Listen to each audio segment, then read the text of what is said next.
Hey everybody, Jeffrey Guterman with the Strat-O-Matic Sports Network, and I hope everything's good with everybody today. We've got a doubleheader. The Chicago White Sox at the Seattle Pilots, dated September 8 in our 1969 replay. It's our last games for September 8. And Kathy Harden has arrived.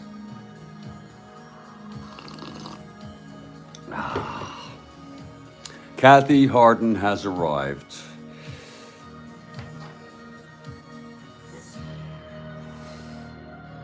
It's a doubleheader, folks. It's a snoozer of a double, but it's the last two games of September 8, and then we move on to September 9 in our 1969 replay.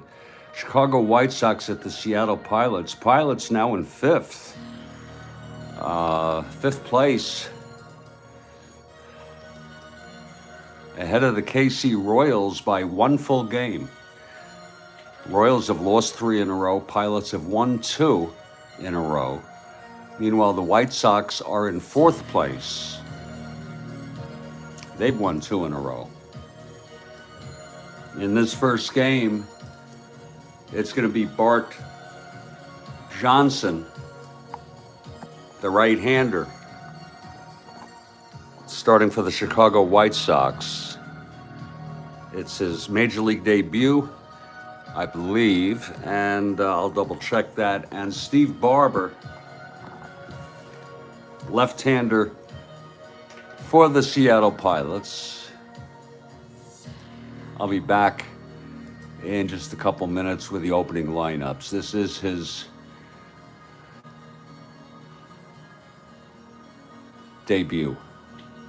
Bart Johnson, 6'5", 190 pounds.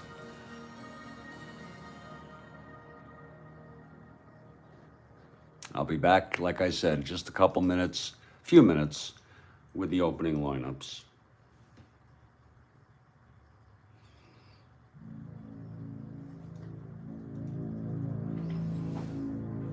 And Kathy Harden has arrived.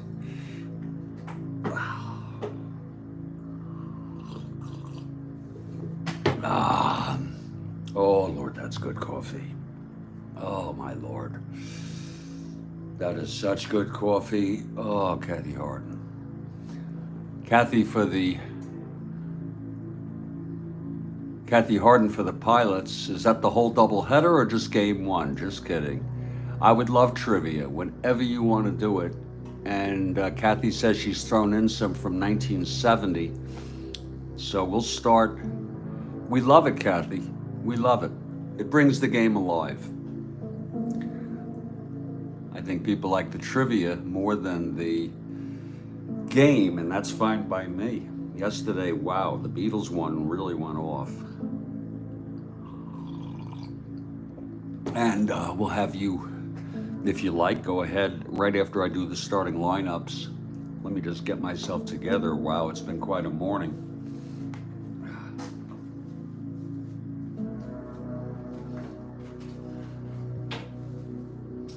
I'll go ahead and I'll do the lineups now.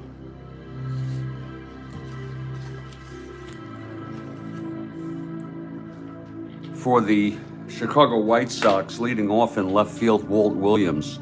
Batting second at shortstop, Louis Aparicio. Batting third at first base, Ron Hansen. Batting fourth at third is Bill Melton. Batting fifth in right, Buddy Bradford. Batting sixth at second, Bobby Knopp. Batting seventh in center, Ken Berry. Batting eighth and catching, Ed Herman. And the pitcher in his major league debut, right-hander Bart Johnson.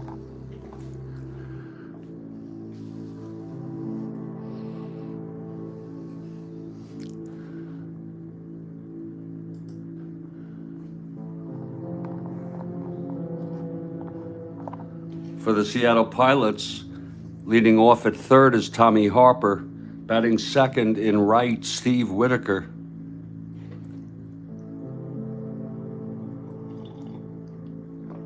Batting third and left, Danny Walton. Steve Hovley batting fourth in center. Don Mincher batting fifth at first. The catcher, Jerry McNertney, will bat sixth. Batting seventh, John Donaldson. He is at second base. Batting eighth is Ray Euler. He's at shortstop. And the pitcher, left-hander with 2 wins on the season, Steve Barber. And without further ado, we're going to go with Kathy's first question here. And she's thrown in some from 1970. Wow. Now wait for me to read it, people. Wait for me to read it.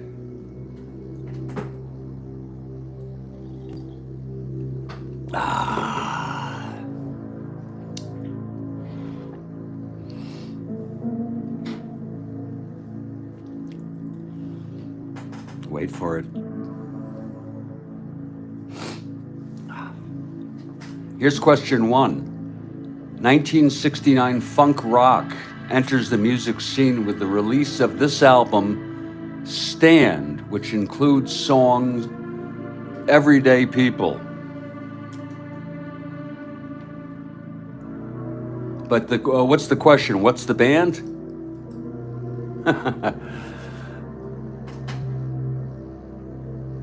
What's the band?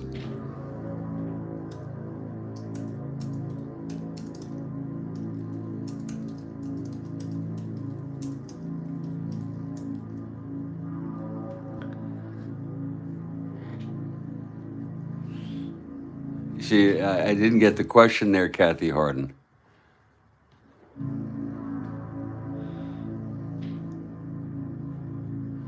Yeah, I didn't get the question. It doesn't include what the question is. Name the group that did this. I didn't know the album was Stand. Great question.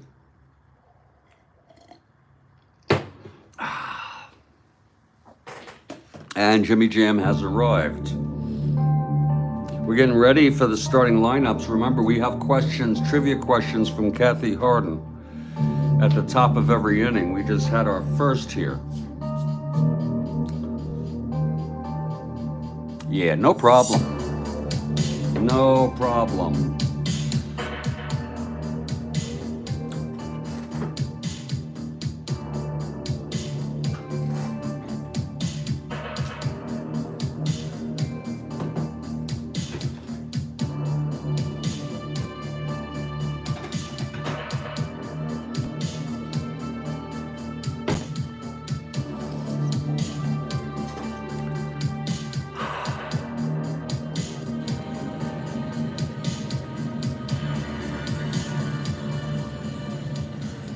Hello, everybody. Jeffrey Guterman from Studio B in Fort Lauderdale, Florida. It's cool here in Fort Lauderdale. The weather's cool. The AC's off. The window's open.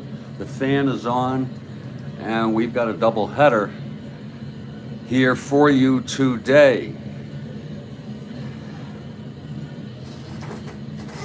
We've given the lineups. It's going to be the rookie, Bart Johnson, pitching for the White Sox. And Steve Barber, the left-hander for the Seattle Pilots. And the Pilots take the field. We are in Six Stadium. This is game 1 of a double. And it's like there's a new lease on life. I have Walt Williams will lead it off. Here we go.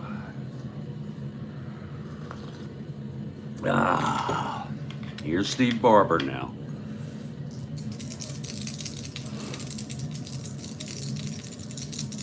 He's ready, and the pitch to Williams. 4-6, and he struck him out. Kathy Harden for the Pilots. She already gave a good question. I got it. You can look at it up there. Who is the band? The group that released the 60s of the album Stand, which included the song Everyday People. And of course, that's Sly and the Family Stone. So Williams is fanned, and here's Louis Aparicio. Pilots have a spring in their steps as they move out of the cellar, a game ahead of Kansas City now. And I guess their sights now are on the White Sox. They're, I guess, 6.5 behind. Here's the pitch to Aparicio now. From Barber, 5-9, right-handed, and he struck him out. That's 2 strikeouts for Barber here. He's got a good ratio. 2 down. He doesn't strike out much either. He only had 29 all season. And that's going to bring up Ron Hansen. Lots of baseball action for you this morning. Hansen right-hander now. Barber and the pitch to Hansen. That is 4-11 right-handed, and there's a base hit to right. Scooped up by Whitaker, throws it in. Hansen on first with 2 down. Here's Bill Melton.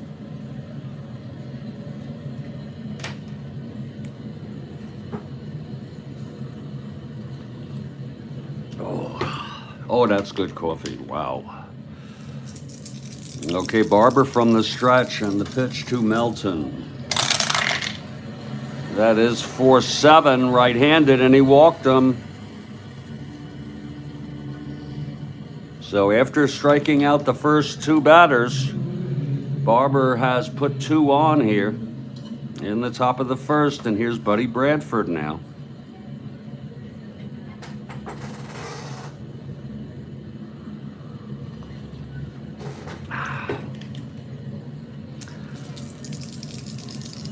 The pitch to Bradford. That's 6-8. Right-handed, grounds to second X.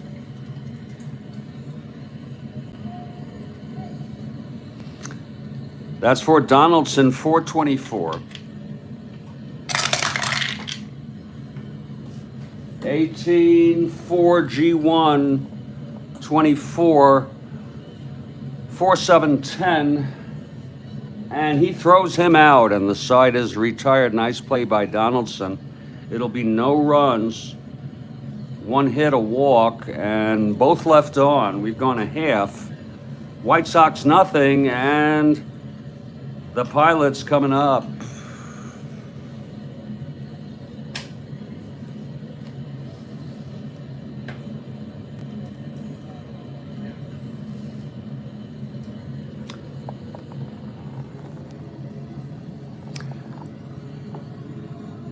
The White Sox take the field, and warming up is Bart Johnson in his Major League debut. 6'5" right-hander. And he will face Tommy Harper to lead it off.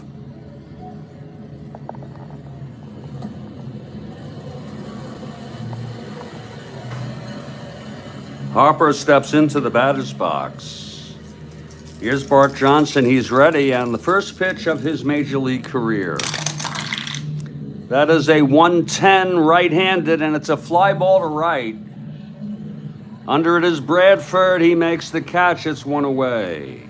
So Bart Johnson gets his first out on the first batter he faces.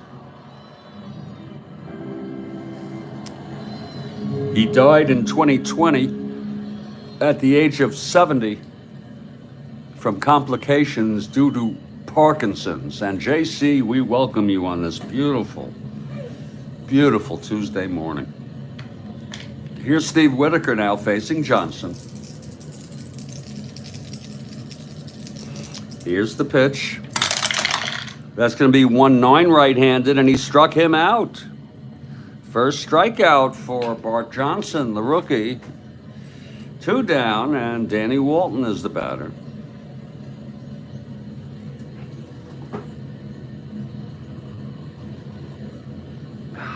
Oh, that's good coffee. Wow. Woo! Oh, Lord, that's good. Okay, here's Johnson now. Big Bart Johnson, 6'5". All 6'5" of them, the windup and the pitch to Walton. That'll be 6'5" right-handed.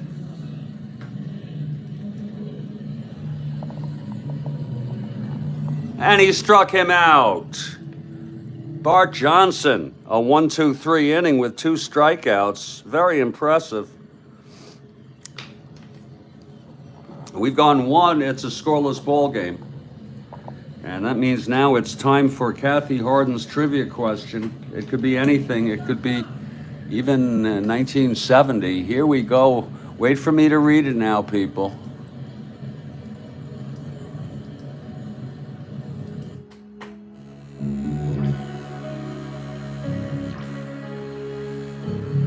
Here it is, number 2. Cesar Tovar broke up 5 no-hitters in his career, in 2 of them in 1969. Guess the pitchers, and they were on the same team.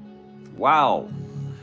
Kathy Harden with question 2. Cesar Tovar broke up 5 no-hitters in his career 2 times in 1969. Guess the pitchers. They were on the same team. That is so hard. That is so tough.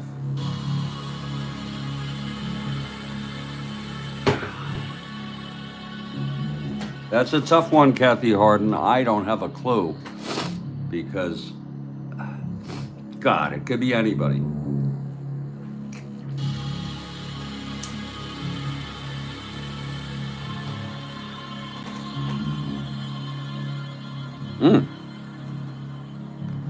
Stephen Perota comes in with McNally and Cuellar. Good guess. Maybe it's not a guess.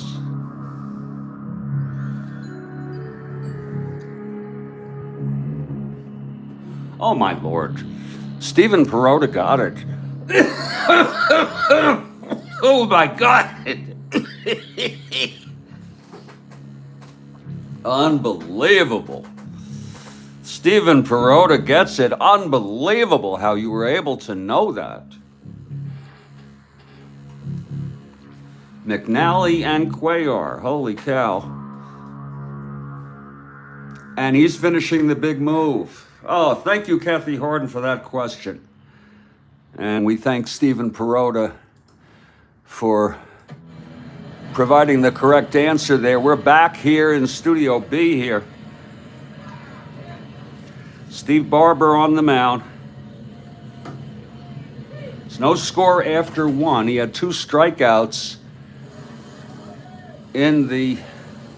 No problem, Stephen. You come in and out as you wish. Barber struck out the first 2 White Sox, put 2 on, and then retired the side with a ground ball to Bradford. Here's Bobby Knopf now to lead it off top of the 2nd. Here's Barber. And the pitch to Knopf. That is 410 right-handed, and he struck him out. That's number 3 for Barber. And now Ken Berry. Ken Berry also had a big fro, he was a white guy, but he had a big fro, as I recall.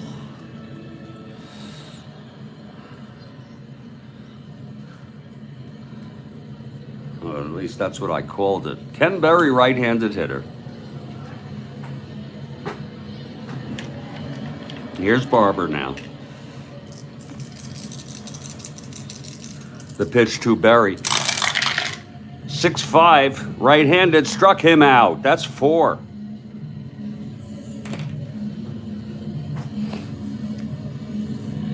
So Barber really throwing heat and throwing it, placing his pitches very well. Now Ed Herman, the catcher. This will be lefty-lefty.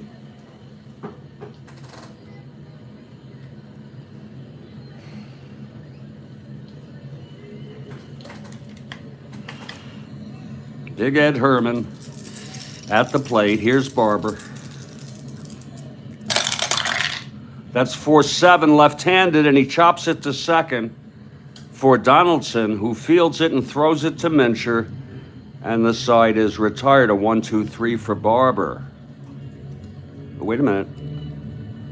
I am so sorry I misread that. Yes, it was 4-3. I'm so sorry. I second-guessed myself. It's a 1-2-3 inning. We're in the middle of the second. It's no score. Here comes Bart Johnson out now. Johnson in his major league debut, thanks to Rhodes Scholar, with the assist from Charles Caracciolo.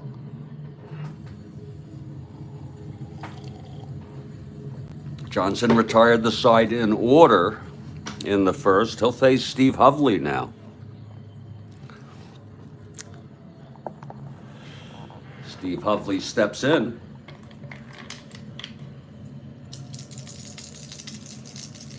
Here's the pitch from Johnson.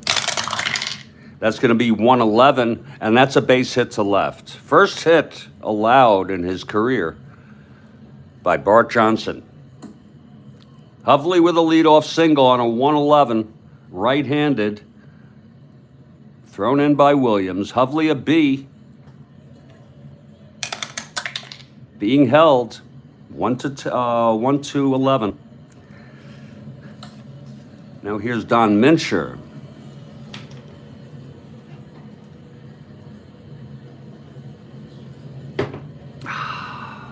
Lovely, lovely morning.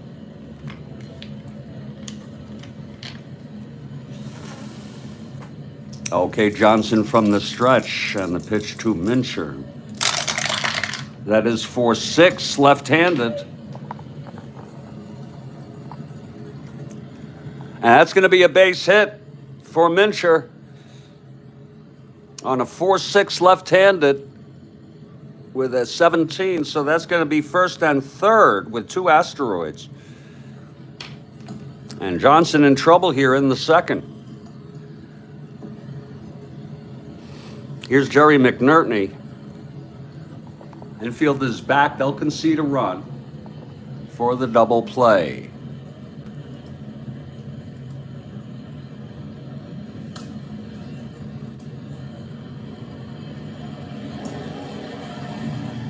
Nyman and Wood pitched in relief in Real World in this game. O'Toole, I don't think I have him, pitched in relief for the White Sox in the second game. Seattle swept this doubleheader. They took in Real World. They took the first game 2-1 and the second game 5-1. Here's McNertney now. First and third, no outs. And Rhodes Scholar has arrived. He's for the Pilots. Here's the pitch to McNertney. That's 2-10, and that's a double in the gap. That's going to score at least one run. Hovley coming home. Mincher rounding third. I think his speed is okay. Well, it's 1-12. He'll hold. With Berry a zero arm. 3 straight hits allowed by the rookie. It was a 2-10 right-handed double clean. And here's John Donaldson now. These White Sox have been suffering. Jerry Nyman, who pitched in Real World in this game, a left-hander, is warming. And he's got a juicy ERA. Why not? Why not frickin' use him? He was used in Real World. Here's Donaldson now. We're not playing this like it's the 7th game of the World Series. It's Neumann. Donaldson, left-handed hitter. Johnson from the stretch. And the pitch. That is a 5-7 left-handed.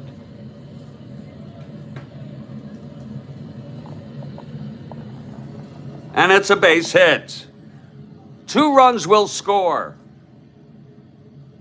Mincher comes in. McNertney comes in. So Bart Johnson getting hit here. He's allowed 4 straight hits. And the pitching coach coming out just to, let's see if it's just to calm him down. As Euler is due up, it's Donaldson now on first.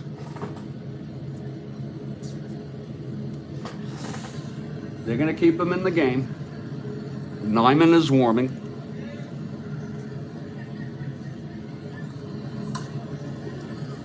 Four straight hits here in the second after he retired the side in order. Whoa!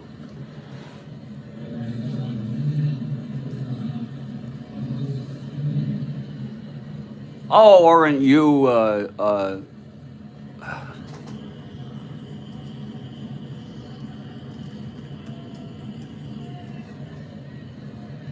RS has sent me Denny O'Toole, and he picked that up because Denny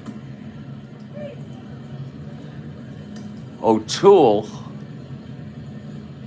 relieved Gary Peters in the second game, so he's available to use. I bet you're using Baseball Reference. Keep them coming, sir.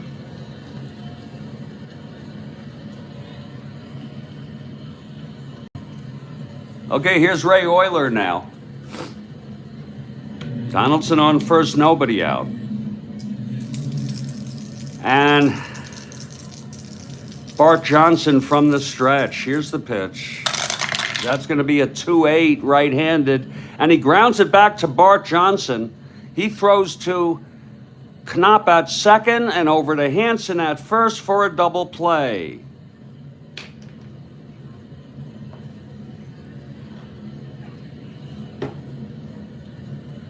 So it's 2 outs, nobody on, and here's Steve Barber, the pitcher.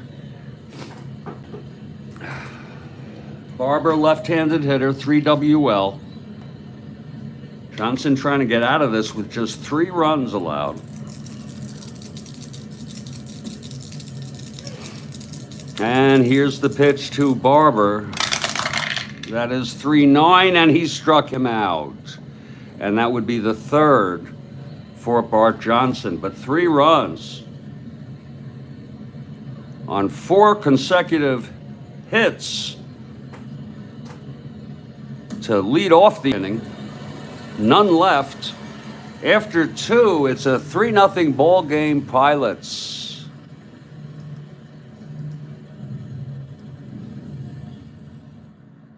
Now Kathy Harden has question number 3.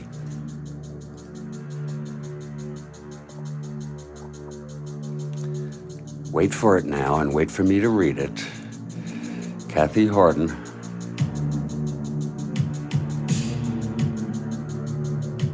Here it is. Question 3, Apollo moon landing was mission number what? Did it land in Sea of Love, Sea of Tranquility, or Sea of Joy?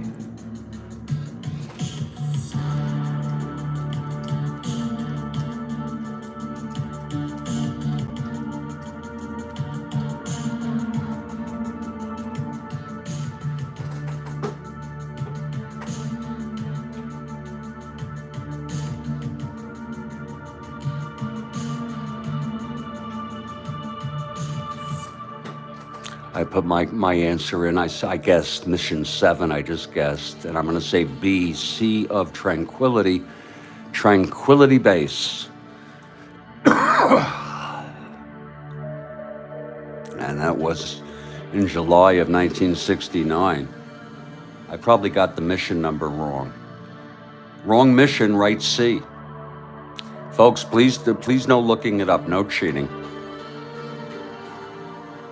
It's a great question.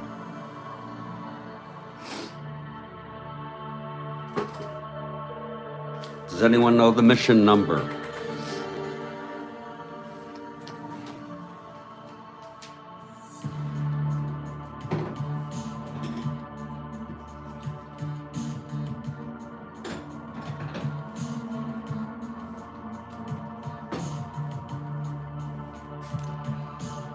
Greyhawk says Apollo 11. That sounds right. Oh, that sounds so right to me.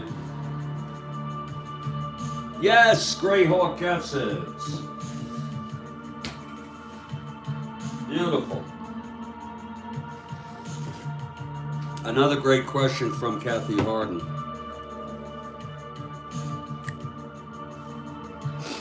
Another great question.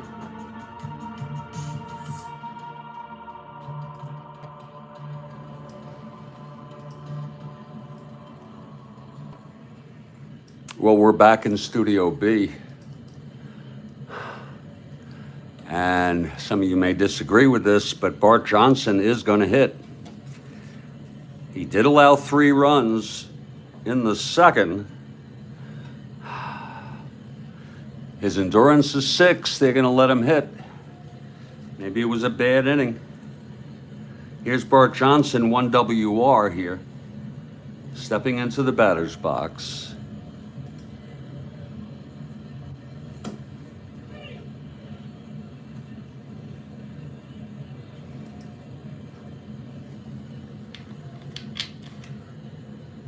Okay, here's Barber now.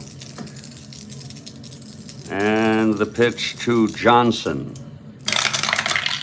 That's 5-11. That's 5-11, right-handed.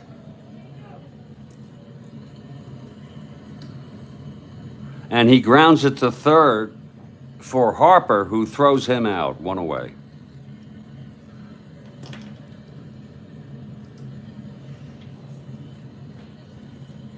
We go back to the top of the order. 3-0 Pilots here in the first game of a double.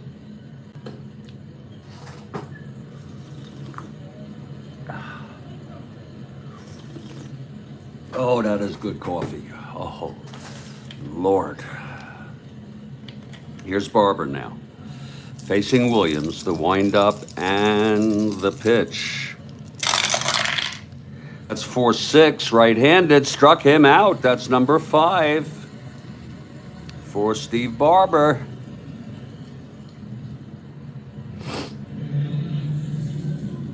And here's Louis Aparicio, rare. He struck out also, very rare. He only had 29 all season with 599, over 600 plate appearances, well over.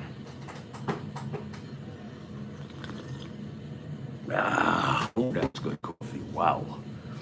2 outs, nobody on. Aparicio at the plate. Here's Barber now. And the pitch to Aparicio. That is 5-11. Right-handed, grounds it to third for Harper. And he throws it over to Minshew. And the side is retired, so Barber really looking fine. 3 scoreless innings, 5 strikeouts. Middle of the third, it's still 3-0. We're going to get a chance here once again to watch Bart Johnson, the rookie, right-hander. He retired the side in order in the first and allowed 3 runs in the second. He allowed 4 consecutive hits in the second. Then a double play ball to Euler, and then he struck Barber out. It's going to be Tommy Harper leading it off. Here's Johnson now. And the pitch to Harper. That's going to be 6-6, right-handed, grounds it to short. That's for Aparicio, and he throws Harper out, 1 away.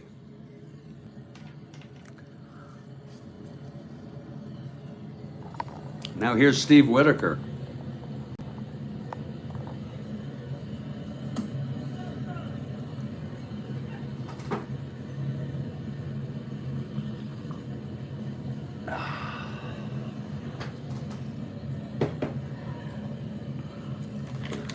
Johnson gets the sign from Herman. The pitch to Whitaker. That's 112, right-handed, lines it to first, caught by Hanson. 2 outs. And here's Danny Walton. The young right-hander with power. Another question coming up after this inning from Kathy Harden. Oh, God, that's good coffee. Johnson winds and deals. And that's 1-8 right-handed, and he grounds it short for Aparicio. And he throws him out, and there's another 1-2-3 for Bart Johnson. So they kept him in. We've gone 3. It's a 3-0 ball game. I'm Jeffrey Guterman. This is the Strat-O-Matic Sports Network, and we move to the top of the 4th. And here's the question from Kathy Harden. Get ready, people. Wait for me to read it, please.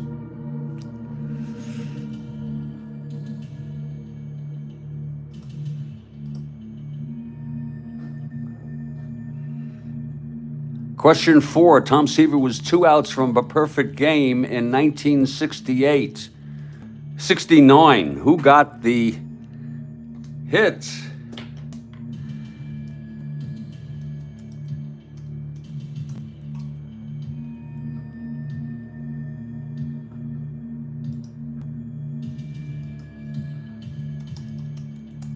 I forgot his first name, and the spelling may be off. Oh, I wanted to say Dan Quails, but he was the vice president. Jimmy Quails.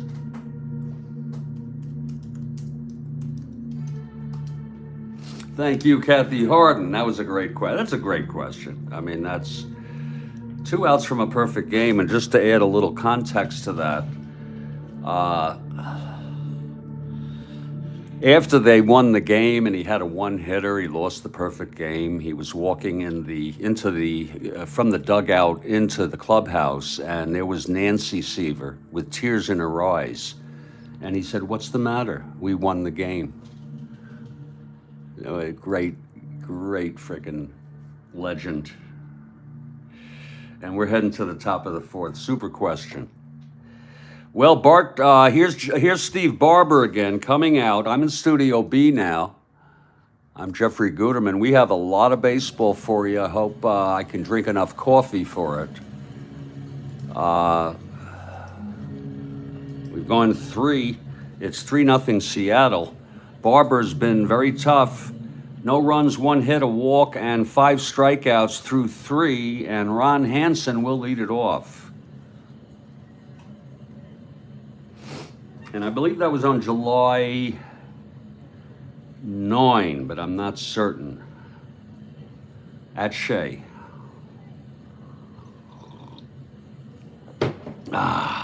Okay, Barber is ready. Hansen had a single in the first, the only hit thus far off Barber. Here's the windup and the pitch to Hansen. That is 2-9. Left-handed, he flies it to left for Walton. Walton is under it. He makes the catch, and that's 1 away. Here's Bill Melton now.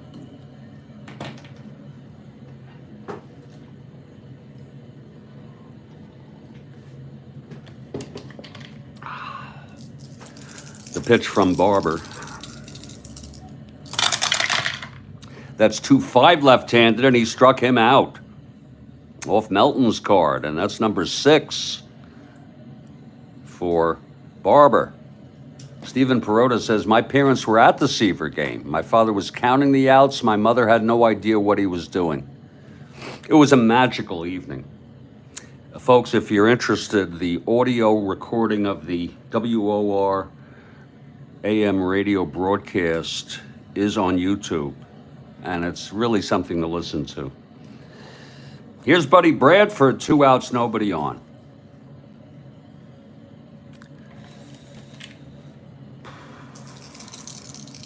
Here's Barber. And the pitch to Bradford. That is 4-6 right-handed, and he struck him out. Number 7 for Barber. So he's in rare form today. On a 4-6 right-handed. And we're heading to the bottom of the 4th. And in his fourth inning now, it's Bart Johnson. Johnson has allowed 3 runs in 3 innings. He did retire the sides in order in the first and the third.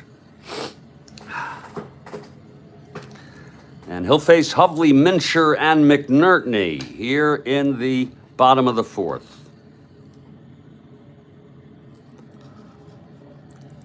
Steve Hovley steps in, left-handed hitter, facing Johnson. Hovley singled and scored in the second. Here's the pitch from Johnson. And that is a 6-8 left-handed, and he grounds it to second. And Knopp has it, throws it to Hansen for the first out. Now here's Don Mincher. Mincher, left-handed hitter.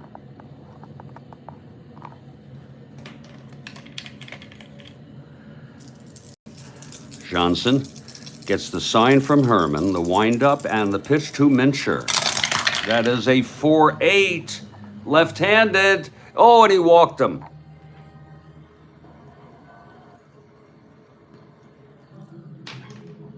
.48 left-handed. So Mincher is on. Again, his first endurance is the 6th. It's Jerry McNertney now.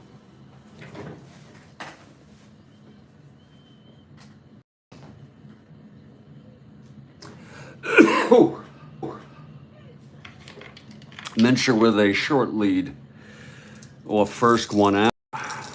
And Johnson, the throw. That is 4-9 against McNertney, and he walks McNertney. So Johnson puts 2 on. Nyman is warming. Jerry Nyman, who pitched in this game in real world, is warming. Wilbur Wood also pitched in this 2-1 loss in real world. The Seattle Pilots won this first game. They won the second game also. Second game was 5-1. Here's John Donaldson, first and second, 1 out. Johnson trying to settle down. And the pitch to Donaldson. That's 210 right-handed, and he grounds it to short. That's going to be Louis throwing to Knopp at second to force McNertney. Mincher goes to third. Donaldson is safe. It's first and third, 2 down for Ray Oyler.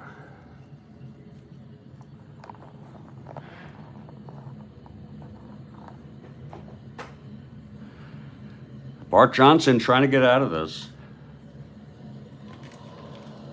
Oyler grounded into the double in the second after 3 runs had scored.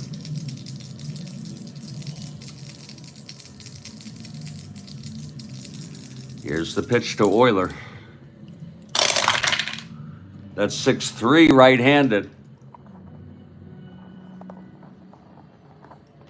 That's going to be a fly ball left X.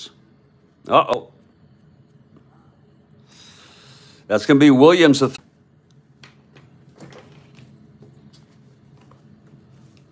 Let's see if he can get to this. That's a 2-3. It's going to be a double at least. 5-10-14.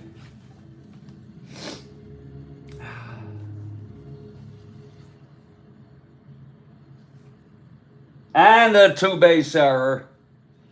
My Lord, that's going to be a D2-E2.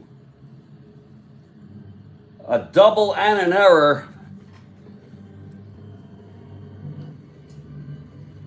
by Williams. And both runners score, Mincher and Donaldson. We won't make it unearned. That's the first error of the ball game. That's a tough break for Bart Johnson. But he did allow the double to Oyler. And they're going to keep him in, see if he can get Barber, the pitcher. It's that time of year, folks. The September call-ups. Here's Steve Barber now. He's a 3 WL. It's Euler on third, 2 outs. 5-0 Seattle now. And the pitch to Barber.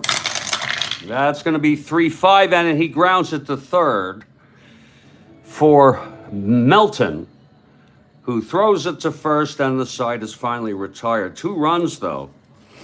And after 4, it's a 5-0 ball game. And we move to Kathy Harden now.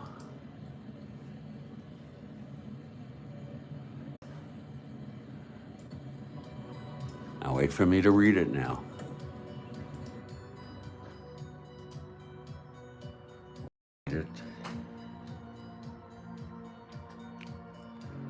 Question 5. What words were written in blood by the man and at what murder scene?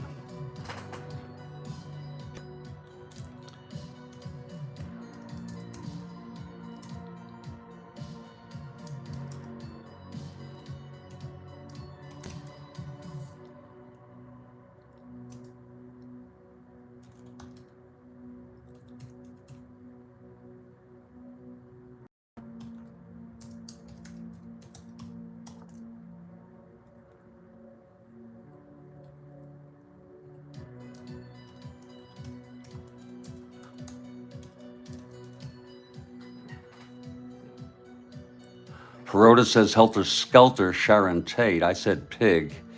It's probably Helter Skelter. It was just pig. I think it was just pig. And I think it was the Folger residence. Of course, it was the Sharon Tate murder scene, but along with that was, I think, Abigail Folger, who was an heir of the Folger coffee empire. We're waiting for a result here. It's a great question from Kathy Harden. And it happened in 69. Huh? It was not pig. It wasn't Helter Skelter? Holy cow. Was it the Folger residence? I'm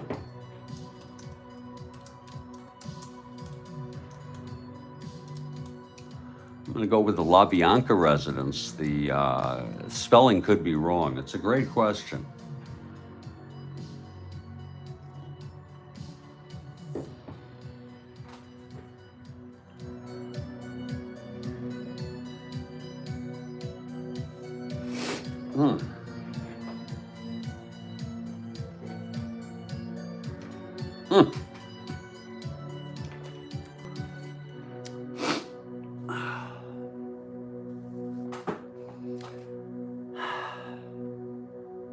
This is going to be a tough one, folks.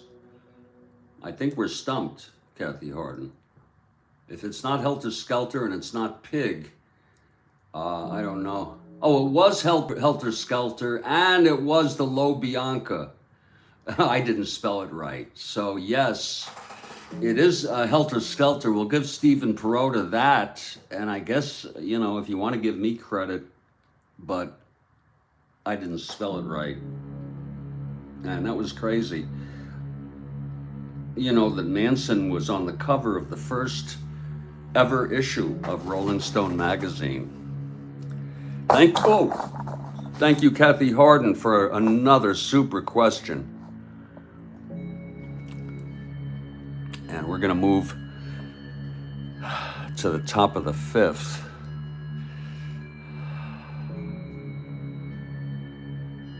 It's 5-0. And Steve Barber has thrown 4 shutout innings here.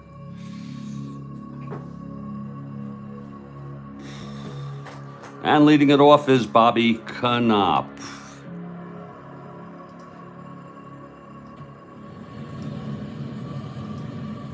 Hey everybody, Jeffrey Guterman, Studio B. Oh, thank you, Kathy Harden. We both get credit. Thank you so much. Lo Bianco residence. What a horrible thing. Well, isn't that just horrible? Reportedly, I don't know how they even knew this. She pleaded Please don't hurt my baby, Sharon Tate. We all love our babies. Okay, here's Barber's fifth inning now. He's throwing shutout baseball with 7 strikeouts. Bobby Knopp leads it off. Here's the pitch from Barber. And by the way, this is his first endurance inning, 6-9 right-handed, grounds it to short. Euler has it, and he throws him out. 1 away. Boy, Euler fielded that nicely. Here's Ken Berry now.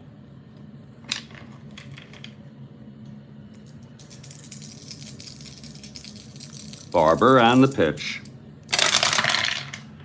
1-8, left-handed, struck him out, number 8, and that was off Berry's card. I sure wish Herman would get on base so we can get a pinch hitter to pull Johnson out, but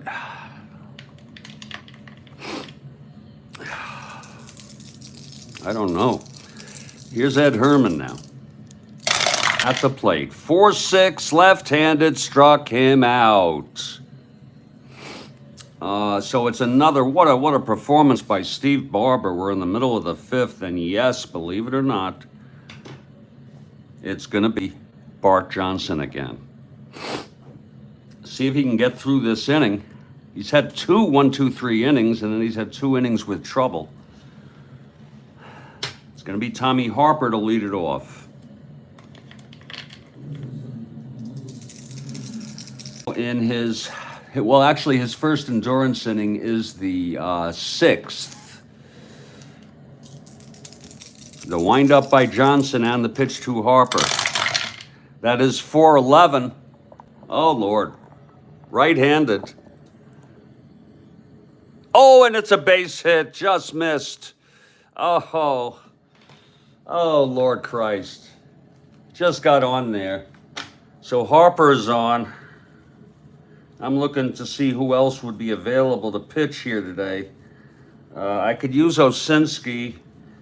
I got Jack Hamilton. He's Dan Seacrest. Oh boy, Sammy Ellis. Lots of pitchers. I should have hit for Johnson, but let's just give him one more chance here for Whitaker now. Harper being held. AA 1-15, and Herman a 1-16. Here's Whitaker now. Johnson from the stretch. The pitch to Whitaker. There goes Harper, and he's safe. He just stole second.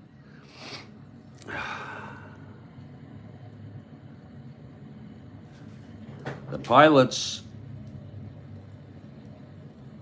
really in winning ways here. They've moved out of the cellar into 5th. They've won 2 in a row. Here's Whitaker now with Harper on second, and the pitch from Bart Johnson. That's going to be 6-9. Left-hander, grounds to short X.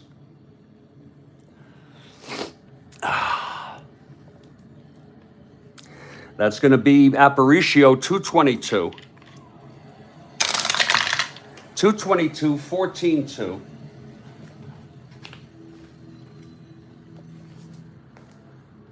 G1, E22, 4-8-12.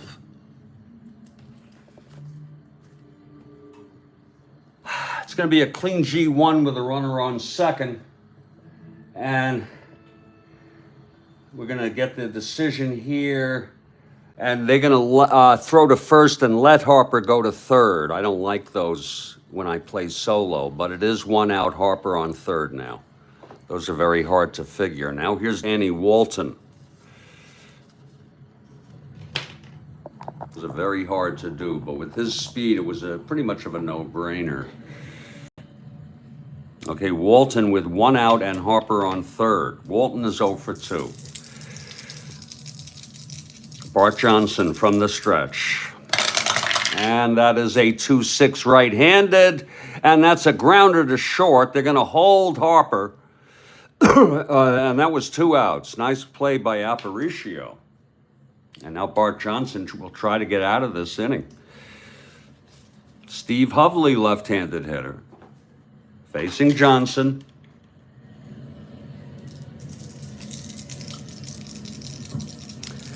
And the pitch from Johnson to Hovley. That's going to be 1-9 right-handed, and that's going to be a double down the line. And I know you folks are saying pull him, but I say let's give him one more chance for Mincher. It is now a 6-0 ball game. Here's Mincher now. Let Johnson see if he can get out of this without a pinch, new pitcher. He leads off the 6th. Here's the pitch to Mincher. And that's 6-6.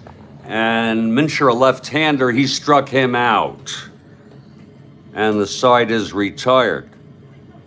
That's the 4th strikeout from Donaldson, a mixed performance in his major league debut. 6 runs in 5 innings, 4 strikeouts. We've gone 5. And it's a 6-0 ball game.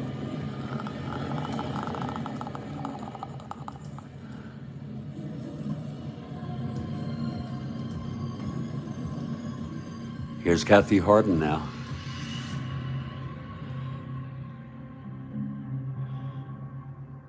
Dennis Wilson, I think Manson wrote a song. And Dennis Wilson wanted to record it. Here's number 6. Which player in Game 5 of the '69 World Series was involved in the shoe polish play? Which player? There were a couple of them, but I'm going to say Cleon. I'm sorry. Oh, Steven Perota. That was an amazing play. He told them, I heard that Gil Hodges told Cleon to take the ball or something and scuff it on his, I don't know how that worked out. Steven gets it. Steven gets the credit. Steven Perota. And boy, did that piss, everything went wrong for the Orioles in that. Folks, I'm going to take a break for about 3 minutes. It's a 6-0 ball game. There will be a hitter finally for Bart Johnson, who pitched 5 innings for 7 hits. He walked 1, struck out 4, and allowed 6 runs. And it will be Jerry Nyman with a very juicy 5.29 ERA coming in. He is a left-hander. There'll be a hitter first for Bart Johnson.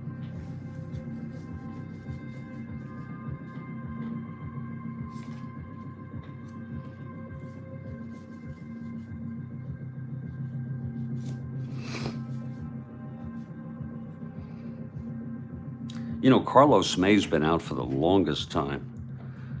And he's got to, they're going to have to be playing him in September. They have everything but a right-handed hitter.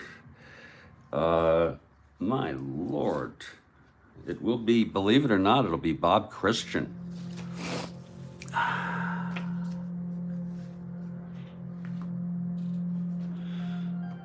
Looking at the box score of this game. Well, where is Dwayne Josephson? He pinch hit in this game. The hell is Dwayne? There he is. I'm going to have Dwayne hit. I'm going to have a Dwayne hit, but not before I take a quick break.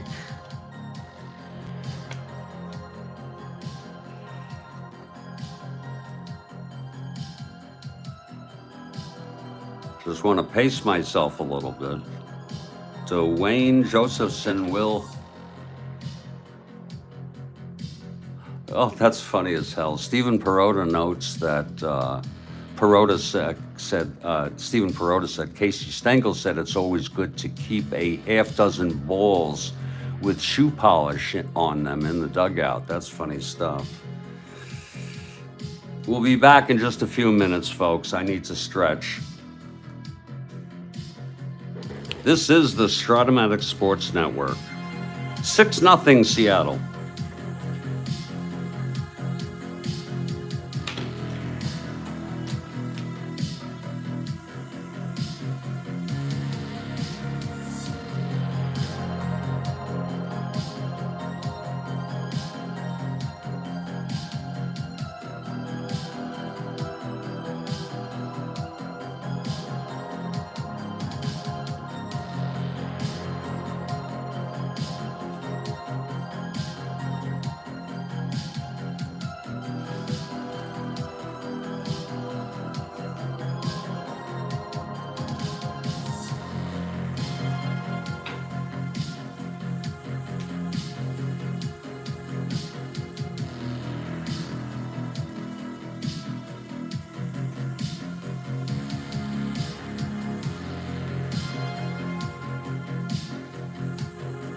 Oh.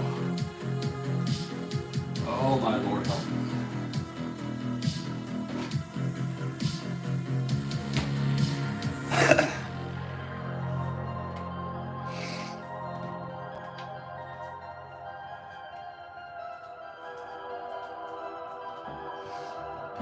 Oh.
I'm on my last cup of coffee and it's not as hot as I would like it to be because I poured out half of my current, but we'll make do.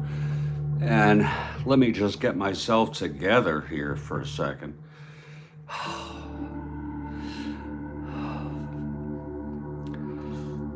Please.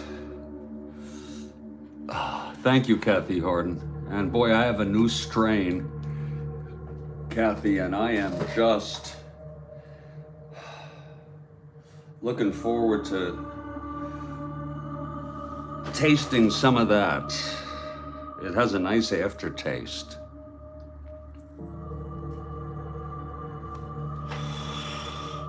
It has such a nice aftertaste, Kathy.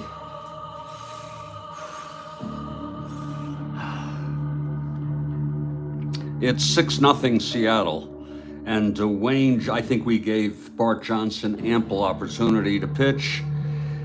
Too much, maybe. Oh.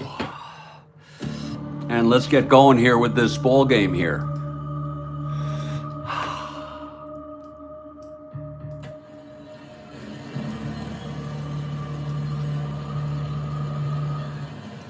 Jeffrey Guterman in Studio B with Kathy Harden, the managing moderator, posting her questions on the top of every inning. That last one was great question. Shoe polish play. I wonder, that was game 5? Okay, that was the final game. Oh my Lord, everything went the Mets' way. Everything went against Baltimore. Here's Dwayne Josephson coming in to pinch hit against the almost unhittable Steve Barber. He's only allowed 2 base runners, a single in the first and a walk in the first, single to Hansen and then Melton walked, and that's been it. And he has 9 strikeouts already. And Dwayne Josephson steps in. If you're anyone interested in our replay, the record for strikeouts in a 9-inning game is 16 by Gibson, and he went 11 innings in that game and had 17. Messersmith had 15 in a 9-inning game. And Dwayne steps up, and Barber is ready. Here's the windup and the pitch to Dwayne. That's going to be 6-8 right-handed, and he grounds it to second X.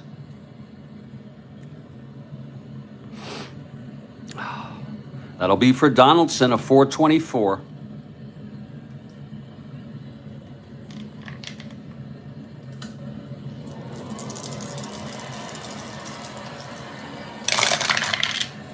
That's going to be 13-4 at second. It's a G3. E24, 6'10", 14. And he throws him out. So Josephson is retired. 14 in a row for Steve Barber. It'll be Nyman pitching for the White Sox in the bottom of the 6th. Here's the top of the order, Walt Williams. He has struck out twice by Steve Barber.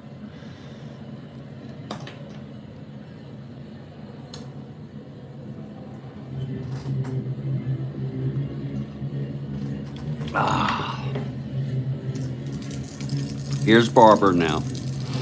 And the pitch to Williams. That's 4-4.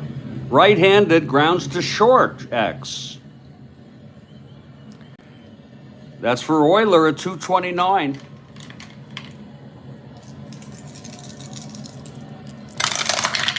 (7-2). G2. E29, 5'10", 11. And he boots it. Oh, it's booted by Euler. And that'll be the first error for Seattle. Williams on first with 1 out. Only the third base runner today allowed by Barber. Here's Aparicio now. White Sox down 6-0 here in the top of the 6th.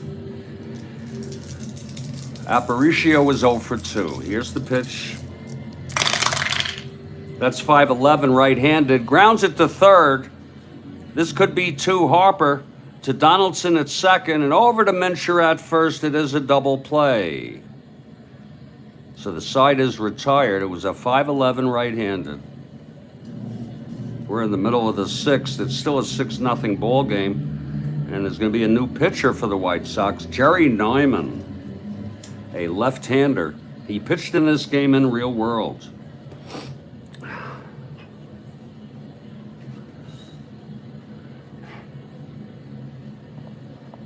Nyman taking his warm-ups. He'll face McNertney, Donaldson, and Euler.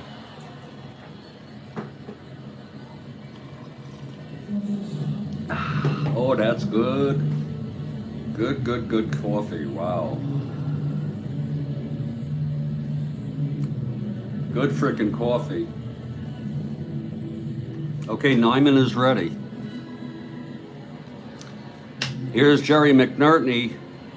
Doubled and scored, knocked in a run, and walked.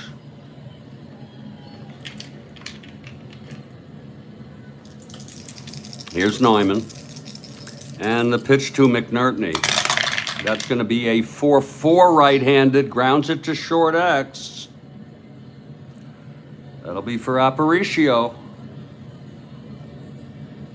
222.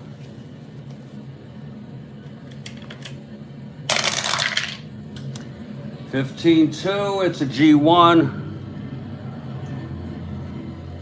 E22 610-15 on an E22. Oh, and he boots it. So both shortstops have made errors in the ball game.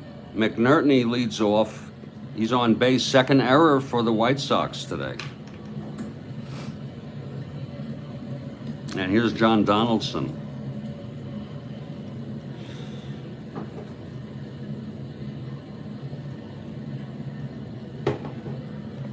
Oh. Nyman from the stretch. This is lefty-lefty. And it's 4-9 left-handed, and it's a drive hit deep to right. He does not have the power anyway. That's going to be playable by Bradford. He makes the catch, and McNertney holds. 1 down. It was hit well.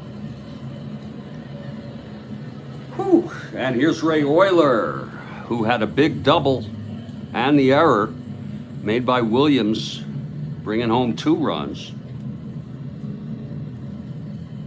in the 4th.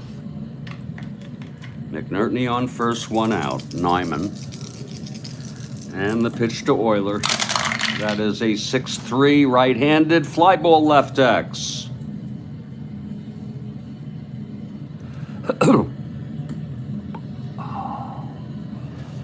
Williams, another chance. 3-5.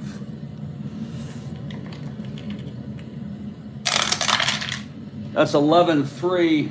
It's going to be an F2, E5, 4-7-8. And he makes the catch with a runner on first. It's an F2. And he will hold. So it's 2 away here. And Steve Barber is the batter. I have a mind to try to get through this game without any more coffee, Kathy Harden, so I can start the next game fresh with a new pot. It's way too early for the new string.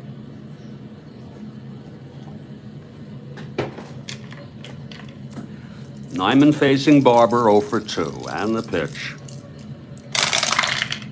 6-8, left-handed, grounds it to second X for Knopp. 2-16. That's a 2-2. That's going to be a hit. It's going to go through. I know that. It's an S1. 5, 10, 11. 16, 11. And it is a base hit. It's an S1 with a runner on first.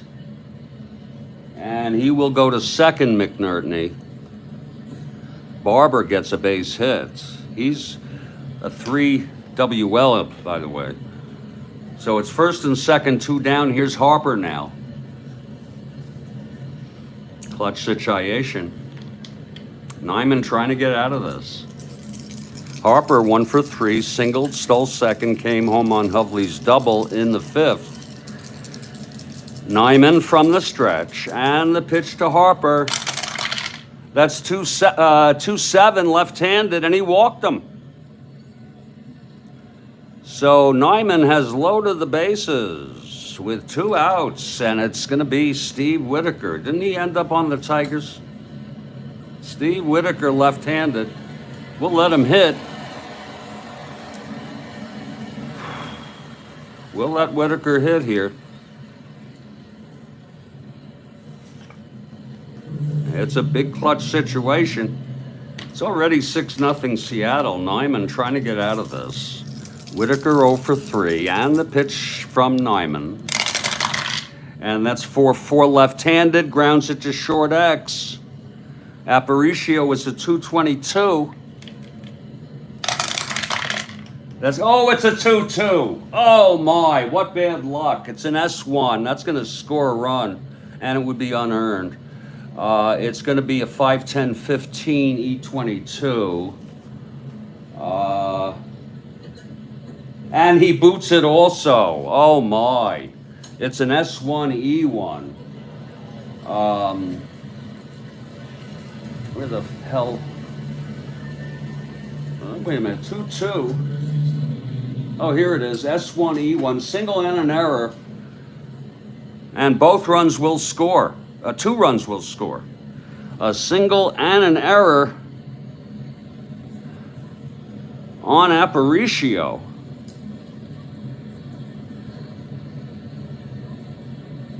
And that's the second error of this inning. Oh, my Lord. You talk about bad luck that these White Sox have had. McNerney scores, Barber scores, it's all unearned.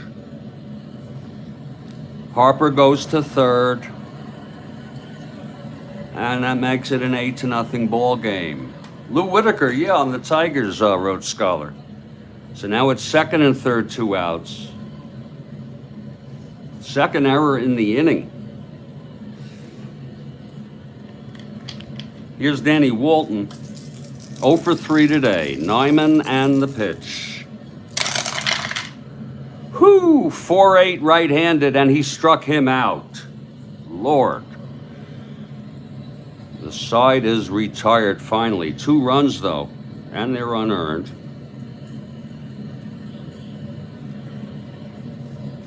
We've gone 6 here.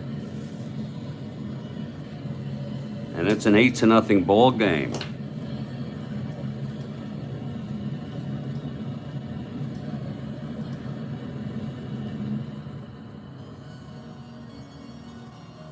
Get ready now. Kathy Harden with her question on the top of the 7th.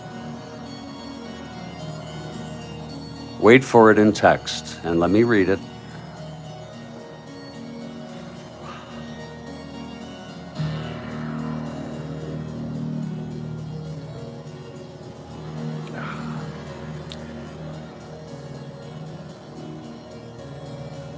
Here it is from Kathy Harden, question 7. 50 million tuned into The Tonight Show in December to watch Miss Vicky marry who?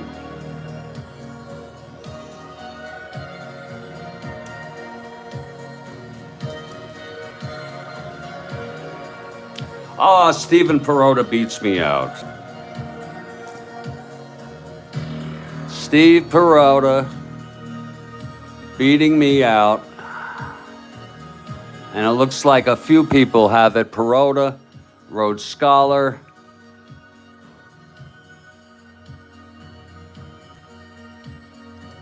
She was cute. But He died early. He had terrible health. What a Mr. Perota gets it.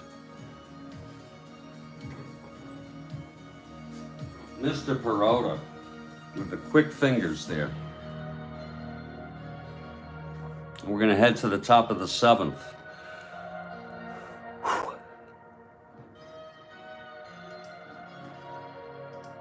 Mr. Perota notes he died on stage. I think he died off the stage, Steve.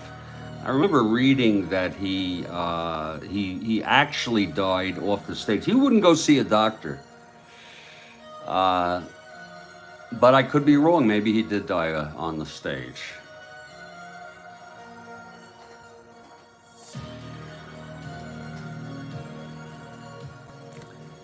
He sung in a falsetto, if I'm not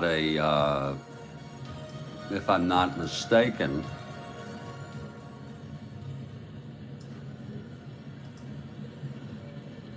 Oh, he did die while performing Rhodes Scholar. Okay.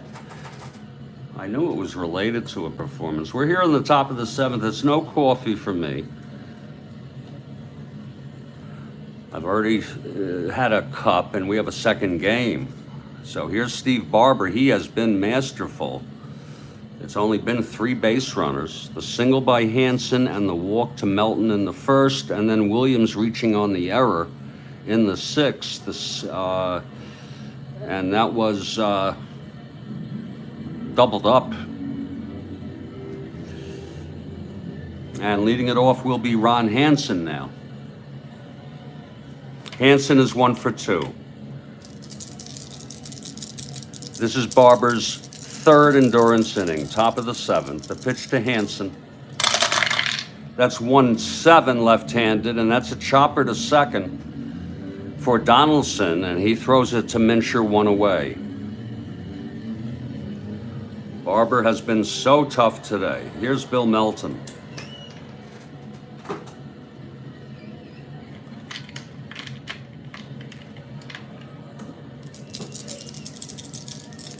And the pitch from Barber. That's 2-6 left-handed. Struck him out. That's number 10. Number 10 for Barber. And again, it's off Melton's card, but he has a very good ratio. That sure helps when you get it on the other pitcher's cards. The pre-order for Strat-O-Matic, is this for 2023 baseball, Steven? It's 2 outs, nobody on. Buddy Bradford, the batter.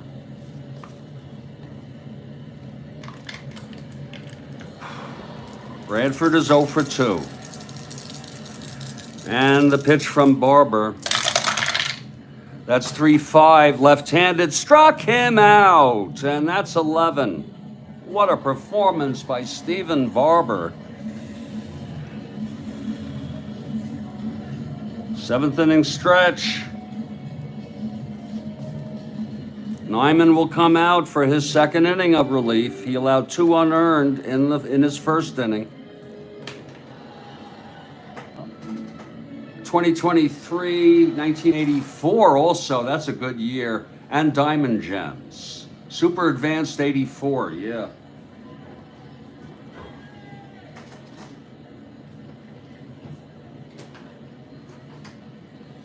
We're moving to the bottom of the 7th now.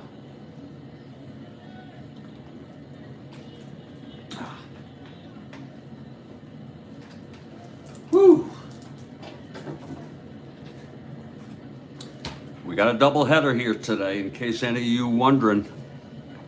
In the 2nd game will be Gary Peters for the White Sox and Miguel Fuentes for the Seattle Pilots.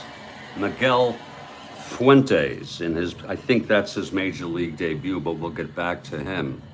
Here's Nyman facing Hovley. It's all Pilots here in the 1st game. They won it 2-1 in real world. Hovley left-handed. This will be lefty-lefty. Hovley 2 for 3. The pitch from Nyman. And that is a 6-7 left-handed, and he walked him. There's action in the White Sox bullpen, and it's not going to be Wilbur Wood, who pitched in real world. Sammy Ellis is warming. And Don Sechrist. Ellis a right-hander, Sechrist a left-hander, both of them with very juicy ERAs.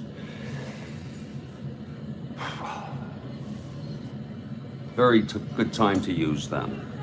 Here's Mincher now, with Hovley on first, no outs. Nyman from the stretch. That's 6-8 left-handed, grounds it to second X. That will be Knopp, 216. 216, 18-2. G1 with a runner on first, 2, 3, 4. E16. And it's going to be a clean G1 with a runner on first. It could be a double play, and it is. So something finally goes the way of the White Sox with Knopp turning the double. 2 outs, nobody on. And here's McNerney now.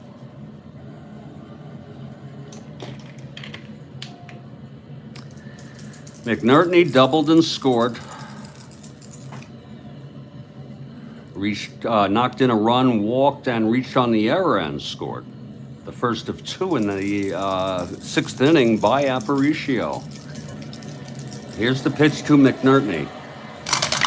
2 outs, no one on. 2-6 left-handed, taps it back to Nyman. He fields it, throws it to Hansen, and the side is retired. We've gone 7. And it's time for Kathy Harden's question again.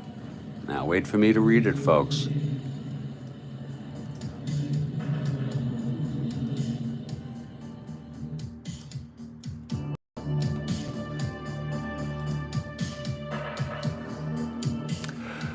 Wait for it.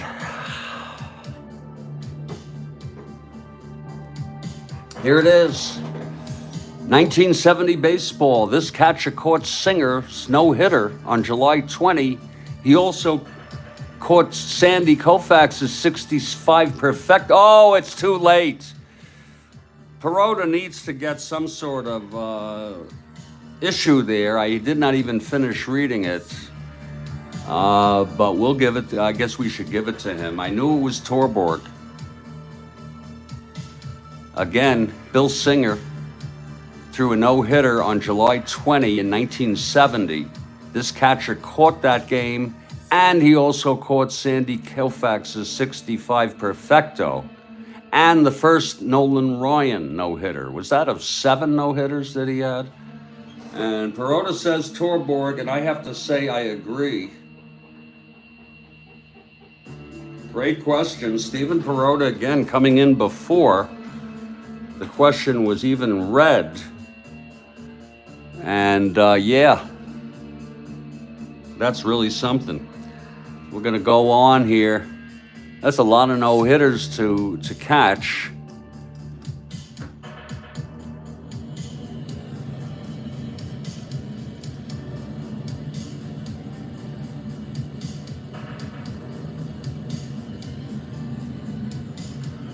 Oh, my Lord. Stephen Perota has called for, we're going to have a replay. Lord, and the problem with this is that we go way back, and if he's out, that's the 3rd out. The whole game gets skewed, but we're going to go back and do it anyway.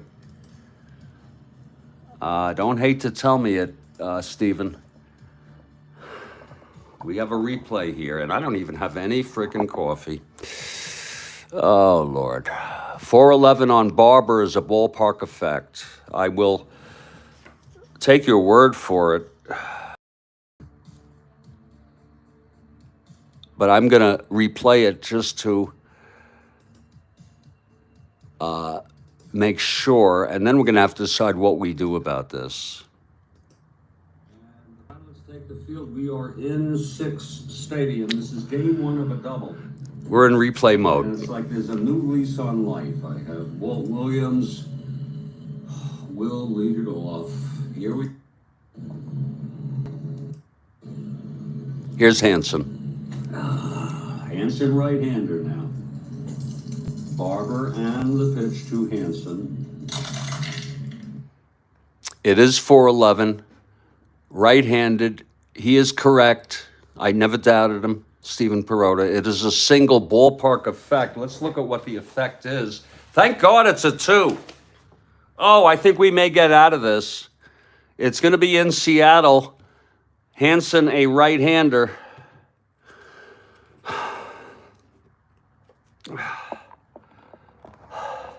Thank God. And it is a single. It's a single 1 asterisk, but no one was on. All right, Stephen Perota, it remains a single, thank goodness, because that would have messed everything up. That would have messed everything up. Again, everybody, the game is in Seattle and against the right-hander Hansen, single 1-10 on that ballpark effect, and it was a 2 if you look up on the 20 die. Exhale, relax, and thanks for the call there, Mr. Perota. We always welcome corrections, and you know that if it turned out to be an out, I would have wanted it to be want someone to get a hit.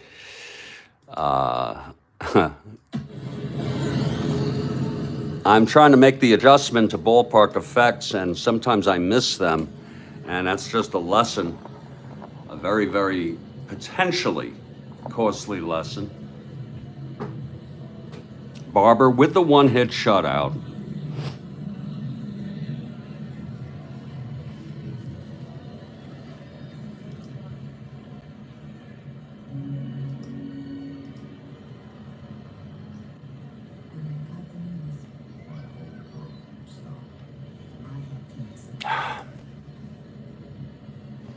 And here comes Bobby Knopp. And this is without coffee, folks. Whew. Knopp is 0 for 2. Barber the windup and the pitch to Knopp. That's 4-8 right-handed, and he struck him out. You got to be, that's number 12. Holy cow. And you got to be very careful. And see, now he'll give up a home run. Here's Ken Berry now. That was a 4-8 strikeout. Barber has gone all the way. This is his 4th endurance inning. Here's Ken Berry now. And he has struck out twice by Barber. And the pitch, 4-9 right-handed. There's the power. Berry has W power. So that will be a single. Almost the home run that Perota called. But he has W power, Ken Berry. It's a 4-9. Let me see if that's a ballpark effect, for Christ's sakes. No, it's not. It was N home run against the left-hander. He has W power. And so therefore, it was a 2. It's a base hit. Berry is on. And here's Ed Herman. Herman is 0 for 2. The pitch from Barber. That's 2-9. Left-handed, fly ball left. That's for Walton. He makes the catch, 2 outs, and there'll be a hitter for Nyman. There'll be a hitter for Nyman.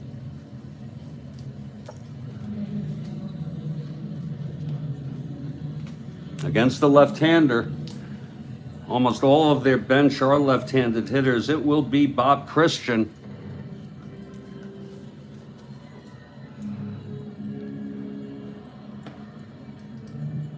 And Christian happened to pinch run.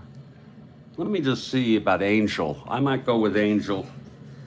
Angel Bravo, a left-handed hitter? I don't think so. So it's Bob Christian coming up.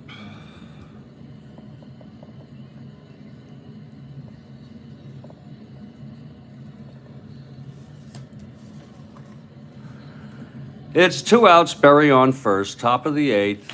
White Sox batting. They trail 8-0.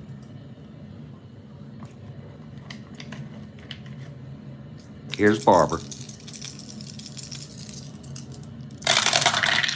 And that's 3-3 left-handed. He hit him.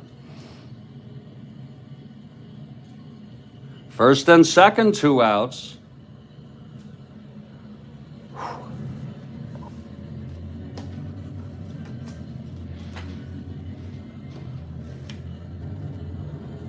And it'll be the top of the order. Walt Williams, 0 for 3, struck out twice, reached on an error, and doubled up. It's Christian on first, Berry on second. Here's Barber. And the pitch to Williams. And that is a 4-6 right-handed. Struck him out. That's number 13. And the side is retired. My goodness. It's a new pitcher coming in. It's going to be Don Sechrist with a 6.08 ERA. Coming in an 8-0 ball game. He is a left-hander. Nyman pitched 2. He allowed 2 unearned runs.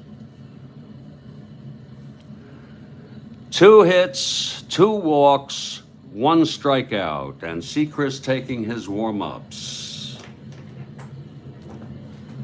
To pitch to the bottom third of this Seattle order lineup. If you're looking ahead to the 9th, it'll be Aparicio, Hansen, and Melton for the White Sox. And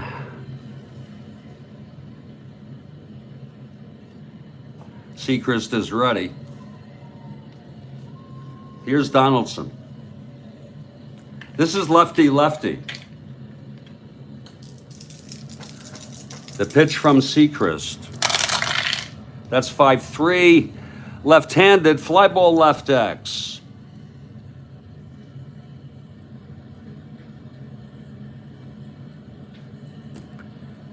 That's for Williams, a 3-5.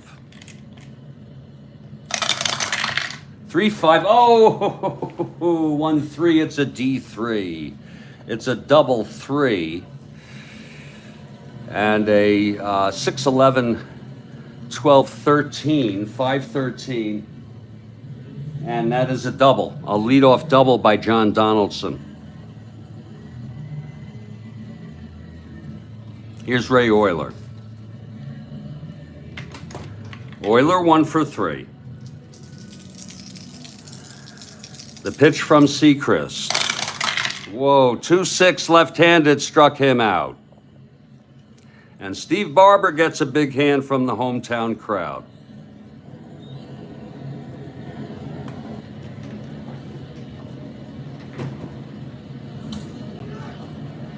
Oh, no coffee here. We'll be brewing between games.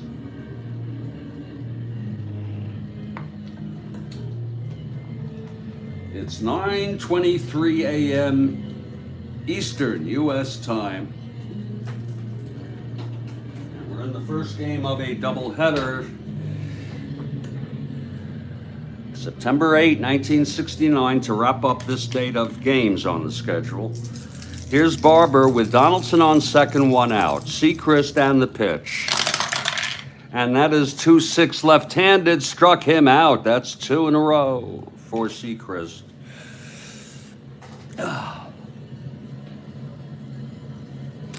Here's Tommy Harper now.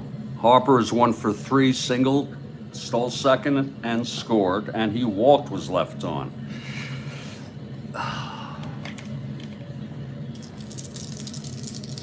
Sechrist. The pitch to Harper.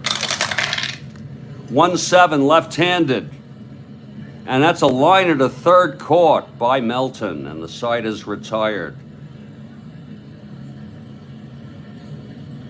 And we go yet again to another great question. I can tell you now, from Kathy Harden.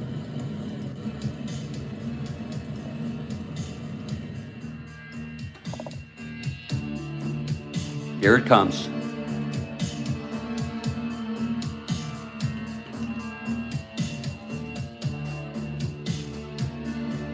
Here it is, question 9. 3 murders in California were attributed to this serial killer who taunted police with cryptic messages.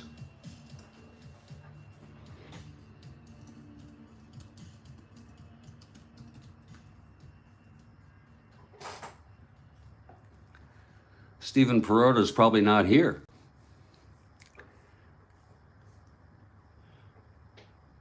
He puts in Zodiac, but late. 3 murders in California were attributed to this serial killer who taunted police with cryptic messages. And she gives it to me. But we know that Stephen Perotta knew it. Great question. And that happened in '69, huh? That I didn't know.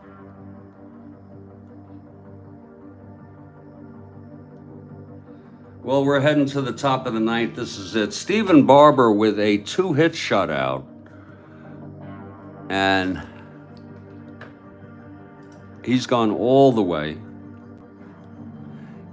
His endurance remains fresh.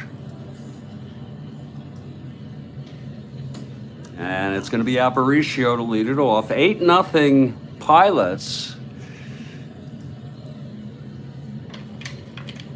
Here's Barber. And the pitch to Aparicio. That is a 1-7 left-handed. Grounds it to second. For Donaldson, he throws it to Mincher, 1 down.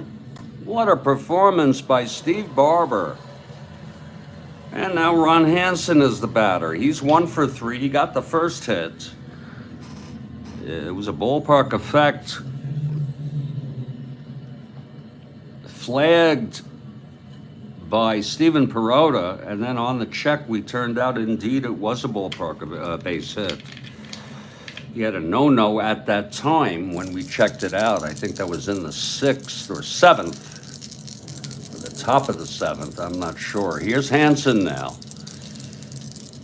Barber, and the pitch for 10, right-handed, struck him out, number 14. 14 strikeouts for Steve Barber. What a performance today. That was on his own card, and it's all up to Bill Melton. Good morning, Rick DeBar. Great to have you. We're just wrapping up this first game of a doubleheader. It's 8-0 Seattle. We're going to have a break between games of about 20 minutes. We're going to stay on the same broadcast. Here's Barber now for the win. The pitch to Melton. 2-4, left-handed, fly ball right. This one's playable by Whitaker, and he makes the catch, and the ball game is over. A shutout, a 2-hit shutout by Stephen Barber. What a performance. An 8-0 win by Seattle. Barber went all the way. That's his 3rd win. He allowed only 2 hits. He walked only 1. He hit 1. He struck out 14 for the shutout. The loss goes to Bart Johnson. And Rick DeBar says he'll hang for the 2nd game. Sechrist came in, pitched 1 inning, allowed a leadoff double to Donaldson, and then retired the side in order with 2 strikeouts. Final line in this game, Seattle, 8 runs, 10 hits, 1 error.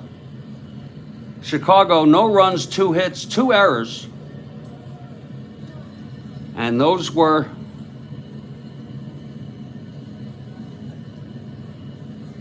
actually 3 errors.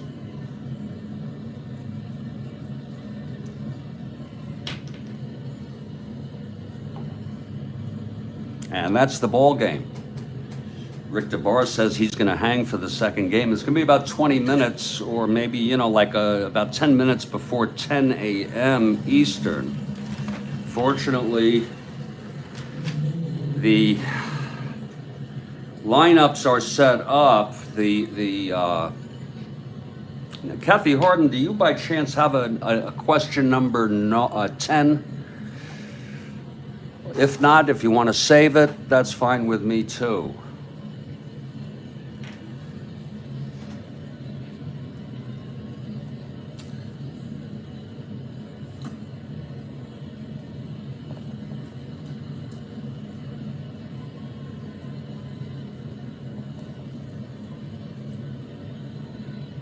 That's the 3rd win in a row for Seattle.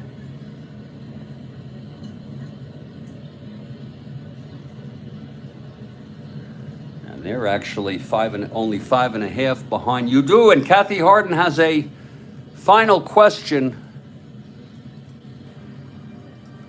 for this game 1 of a doubleheader. Here it is. Wait for it. Wait for it now in text.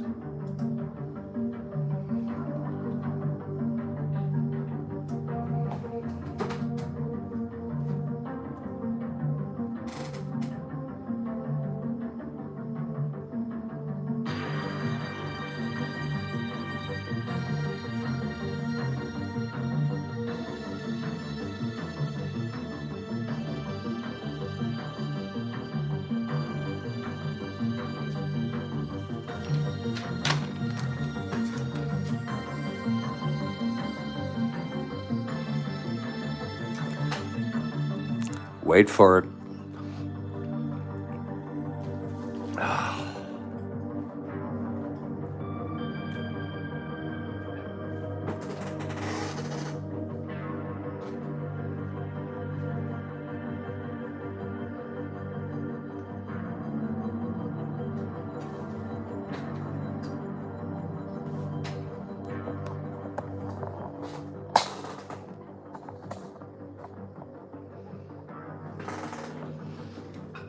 Wait for it now. Kathy Harden says she has a final. Did you say you had a final question before we take our intermission?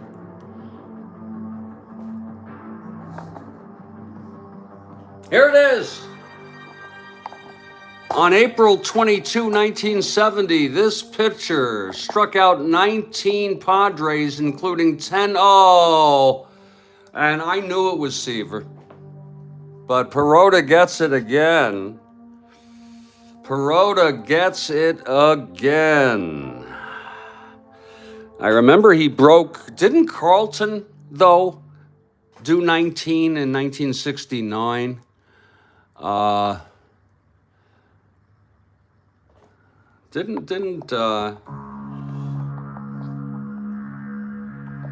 Great question. So everybody, we are taking a break. I'm going to write this down so people can... Actually, what I'll do is I'll start this game at 10 just to play it safe.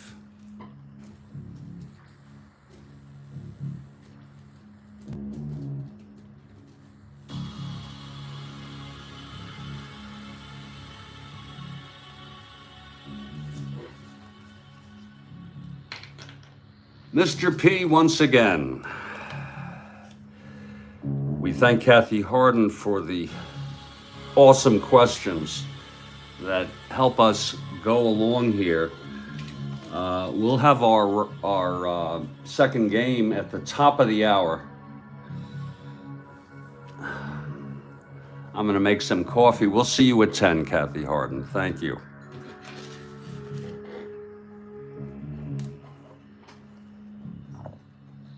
And thanks for those questions, Kath.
fuck is Clark?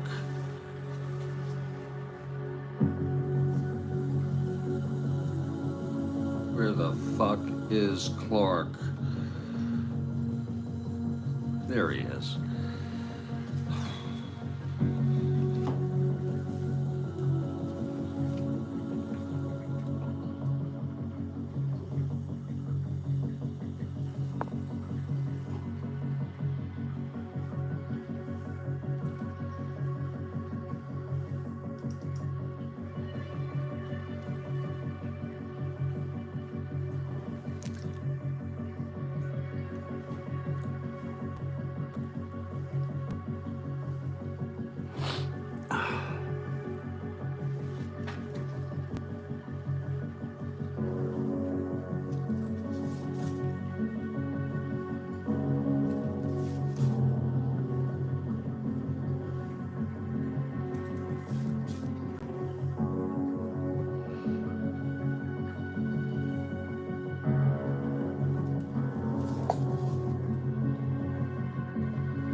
As a small business owner, time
We are in between games here of a doubleheader between the Chicago White Sox and the Seattle Pilots. In the first game, the Pilots shut out the White Sox 8-0. It was a complete game shutout, 2-hit shutout by Steve Barber, his third win of the season. Bart Johnson got the loss. In his major league debut, he allowed 6 runs in 5 innings.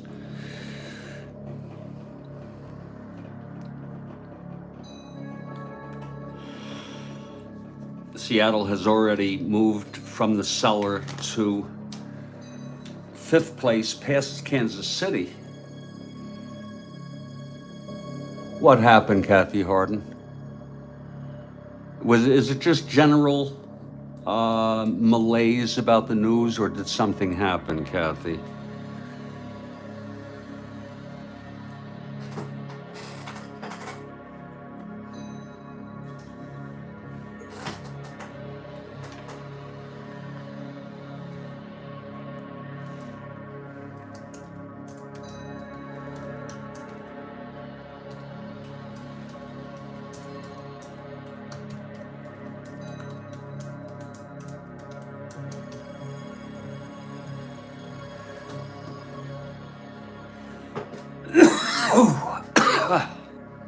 Or did you just generally? Because I don't see any earth-shattering news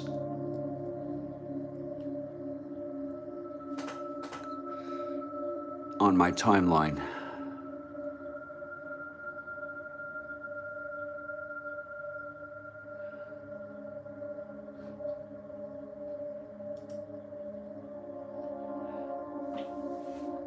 We are in Sick's Stadium for Game 2 of the doubleheader. Going in Game 2 will be Gary Peters, the late Gary Peters, the left-hander, and Miguel Fuentes. Miguel Fuentes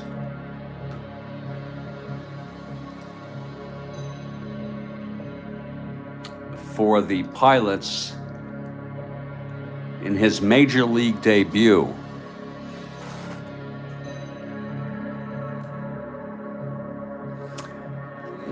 This is his major league debut in our replay, I believe, although his real debut was September 1 of 1969, and October 2 was his last game ever in Major League history.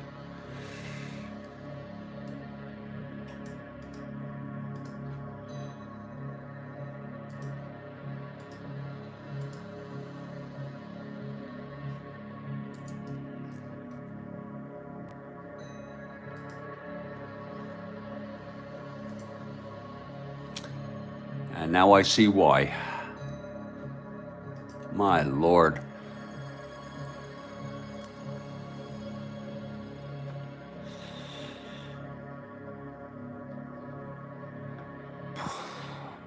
Fuentes was shot 3 times at a bar in Puerto Rico. And there's to relieve himself because there was a plumbing problem in the bathroom. Someone who thought Fuentes was doing it too close to his car shot him.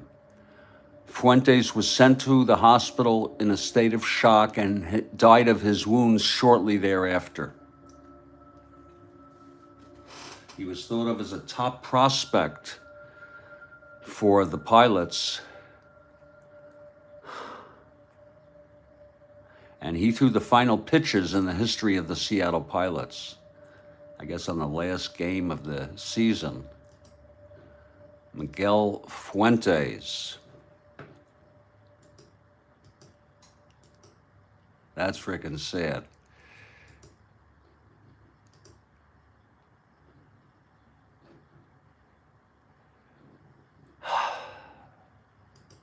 So much sadness in baseball.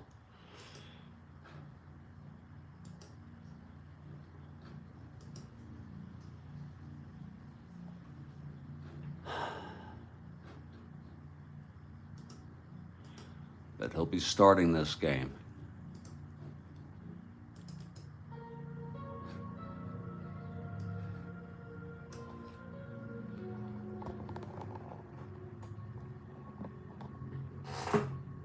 And we got about 4 minutes left to go before the starting lineups, and we have Kathy Harden again if she's got a double to double our pleasure with more questions. If she does, she does. If she doesn't, she doesn't. Miguel Fuentes.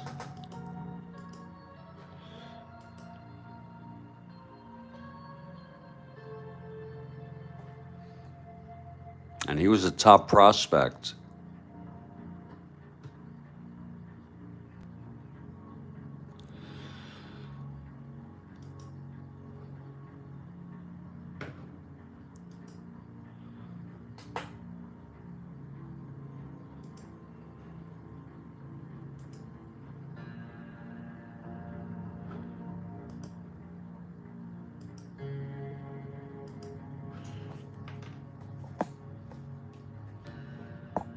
And we will be back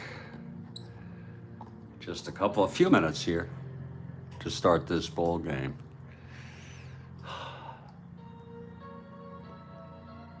Okay, Kathy Harden, I just read your text that nothing good is happening. No, there's a whole bunch of bullshit.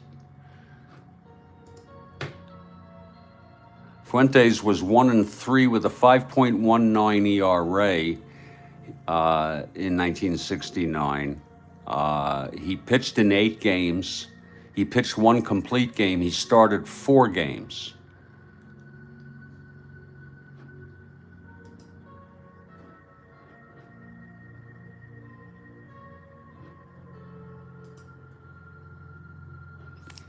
And we'll be back in just a few minutes.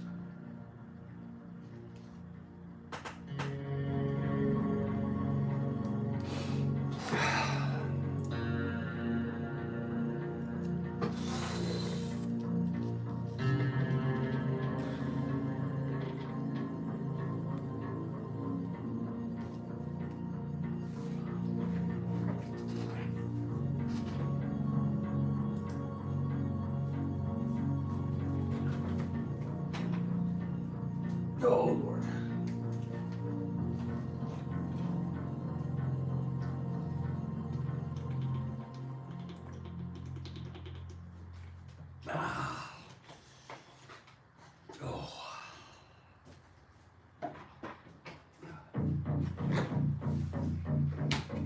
Folks, I know my limits. I'm not up for a afternoon game after this. This one might even spill over into the afternoon. We'll see.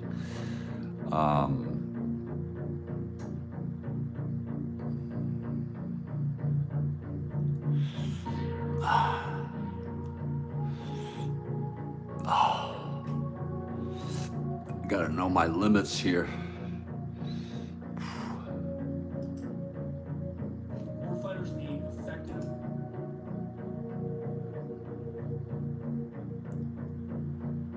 We've gone 2 hours already.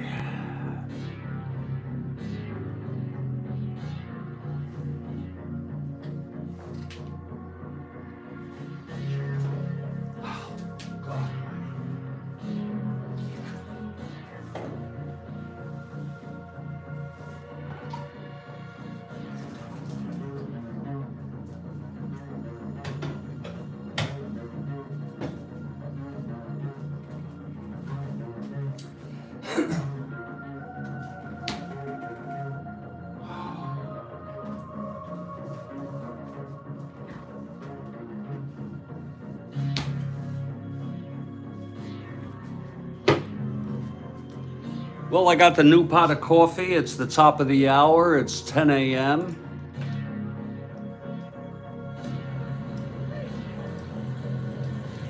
And it's Jeffrey Guterman here in Studio B. And for those of you who are just joining us,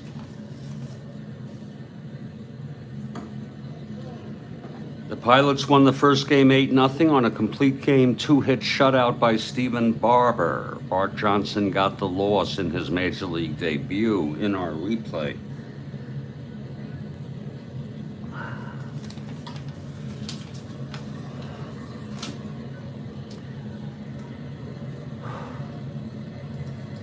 And we're going to start with the opening lineups here.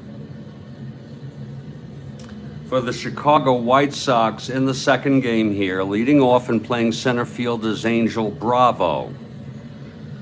Batting second at short, Louis Aparicio. Batting third in right is Walt Williams.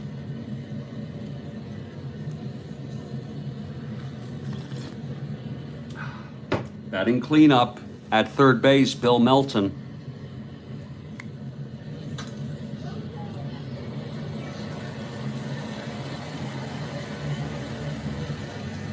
Batting fifth at first base, Gale Hopkins. Batting sixth in left field, Bob Christian. Batting sixth and catching both games here, Ed Herman. Batting seventh, catching. Batting eighth and playing second base, Bobby Knopp.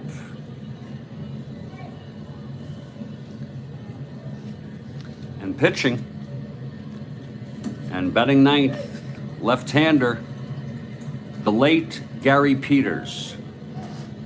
Both starters are deceased.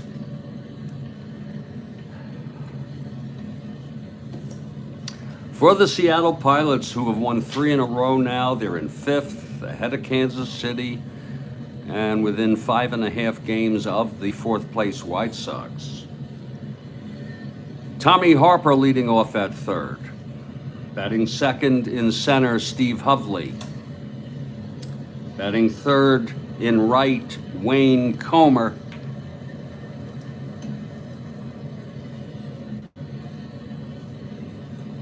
Batting fourth in left field, Danny Walton.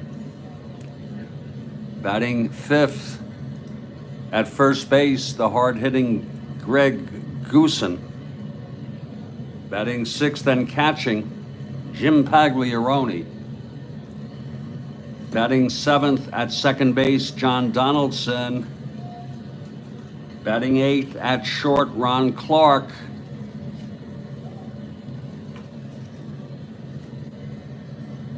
And pitching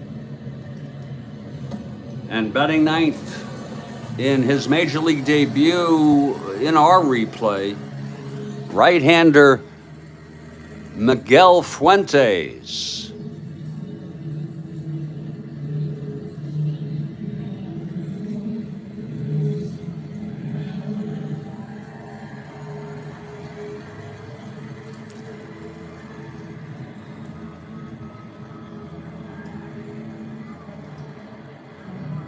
And I looked it up. Fuentes pitched only this season. He was a top prospect. His ERA was over 5, but he didn't pitch too much. He was a top prospect, and in the winter, he was in Puerto Rico at a bar, and he had to go to the bathroom, but there was a plumbing problem in the toilet in the bathroom, so he went outside to take a leak. I've done that my share of times, because when you gotta go, you gotta go. And someone thought he was urinating too close to their car, and they shot him. And he was taken to the hospital, and he died very, very shortly thereafter. And now we move to Kathy Harden. I don't know how your stockpile is going, but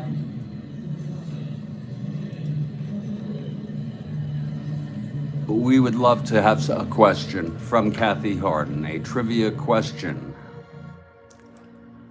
Wait for me to read it, folks. Mr. Perota does not wait. He can do whatever the hell he wants. Wait for it now from Kathy Harden. If you run out of questions, we understand completely. And by the way, folks, I'm taking my time in this game.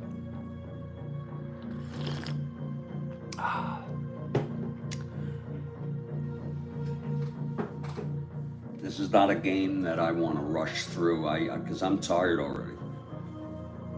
Seattle swept this doubleheader in real world. They took the first game 2-1. They won it in our replay 8-0. And they took the second game 5-1. Wait for the question from Kathy Harden. I don't know. Really appreciate you spending the time pulling these up, copying and pasting them. Wait for it now. We do one at the top of every inning.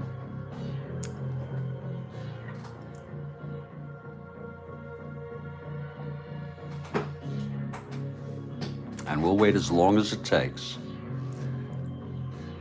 And if you run out, you just let us know.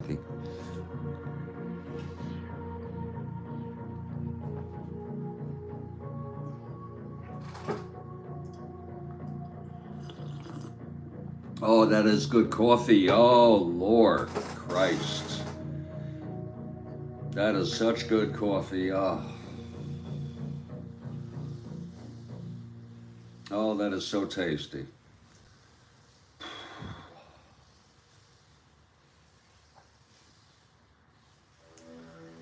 We're waiting for the question from Kathy Harden. Stand by, folks.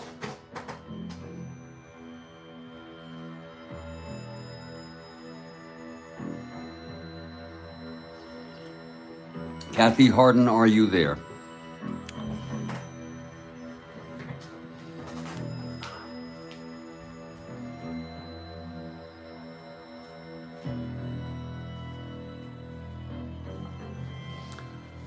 Kathy Harden, are you there?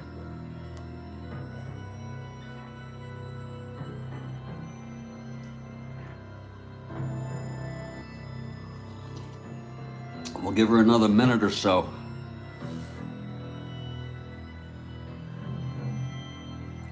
If you don't have anything, that's okay.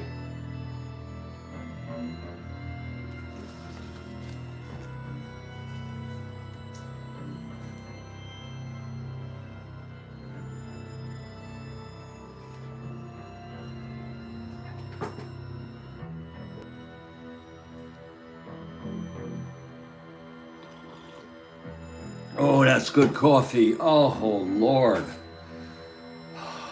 Modeling my taking our time routine. Okay, we'll move on, Kathy Harden. I don't know what happened to Kathy. She may have gotten a phone call or something. So we'll move on. If she comes back, we'll be glad to interrupt the ball game.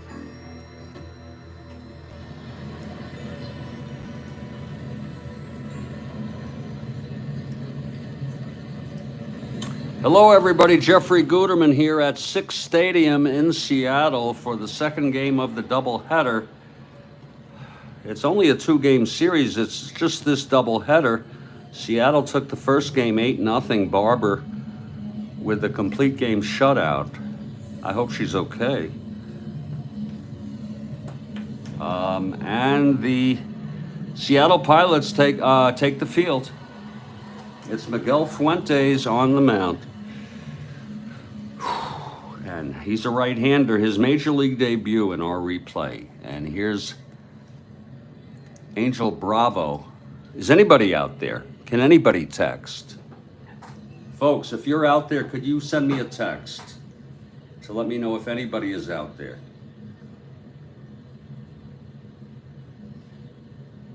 Anybody at all? Just put in test or whatever. Anybody. I see there's 6 people watching. Please help me out. Maybe no one can text.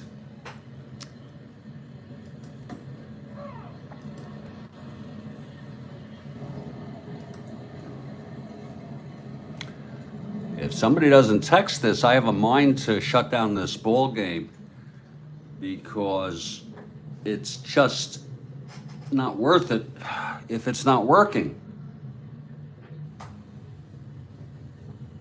Angel Bravo is waiting. Miguel Fuentes is waiting.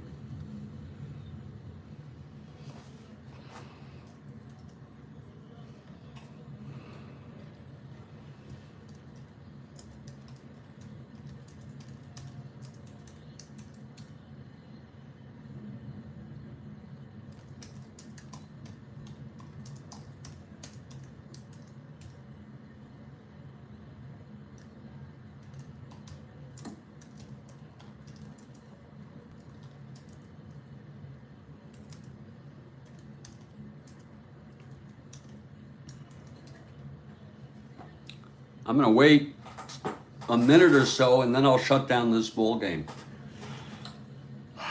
And we'll pick it up later.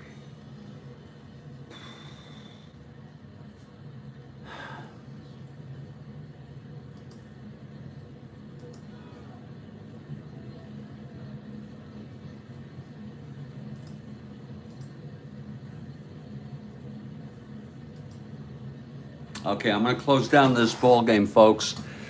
I'm sorry if for some reason people have not responded. I can't hear from Kathy Harden. I don't know what's happening. I will reschedule this game for this afternoon, maybe. Take care.